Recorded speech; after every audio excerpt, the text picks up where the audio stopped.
door first. I'm just gonna keep rolling. Keep going. Keep going. Photography, a form of art unlike paintings or sculpture, and the difference is because of technology. Photography is everywhere today. According to New York Times, 1.3 trillion photographs were taken in 2017, and this is obviously because of the advancements in technology recently. But how were pictures taken 30 years ago, 100 years ago, or when cameras were first created? Today I'm going to talk to you about the key developments of photography throughout history. First, the creation of photography. Second, the photojournalism. And third, modern photography. A camera, a device that takes permanent photos. The first camera was created in 1835 by Louis Daguerre. He named the camera the daguerreotype. A bit narcissistic, right?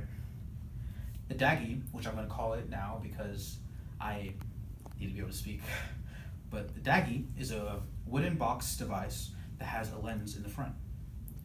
The process to take a picture with a Daggy took a lot of time and craftsmanship, and this restricted its uses. The exposure time took 30 minutes, so that means the person getting the picture taken of had to sit there for 30 minutes. This limited it to only one type of photography, which is portraiture. You know, when people sit there like this. And that was the only type, but then that was for 30 minutes too. I believe that technology goes hand in hand with photography, and technology at the time restricts photography. According to Encyclopedia Britannica, an article that was written by many professors and authors of photography books, it said that a photograph managed to maintain a lifelike totality when the time of the photograph went down to 1 minute. Creativity in the 1900s flourished. This is because advancements in film and advancements in cameras. A film was created in 1889. In the 1900s, photojournalism was prominent. Photojournalism is photographs used for media uses. In this era, the distinction between amateurs and professionals was created. And this was distinguished by their creative ability. Dr. Julian Krennick states in an article, an introduction to photography in the 20th century, that they promoted the late 19th century style of art photography. The root of photojournalism was a societal reflection of time. In the 1900s, wars, there was two wars, there was child labor, and there was the Great Depression. This made photojournalism a way to express people's emotions, express their feelings. According to Encyclopedia Britannica, Hine, a famous photographer, took photos of children in child labor areas.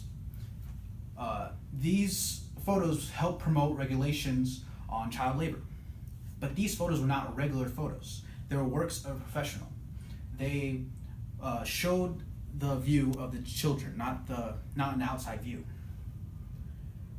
Photojournalism was used as a way to show the harsh reality of people at the time and allow creative output for the people.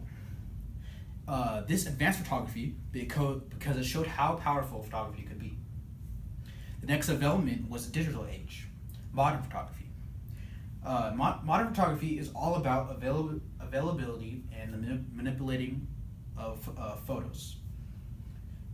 The first digital camera was created in the late 1980s, but the transfer to digital cameras wasn't until the late 2000s. Digital photography had many benefits. You could get you can get the pictures immediately, unlike cameras that use film that you had to process the pictures. It also introduced editing. Today, a majority of pictures is not taken by professionals. According to New York Times, only 30% of pictures are taken by professionals. A majority are taken by amateurs. Photography today is not just used digitally. The people today go back and use a Daggy or other cameras used before today. Photography has never had more creative possibilities. In this speech, I told you about the history of photography, and how you can show expression, but just through a camera. Today I covered the creation of photography and how it was used at the time. I talked about photojournalism and how it changed photography into an art, and I talked about the modern age of photography and how it has a lot of creative possibilities. Thank you.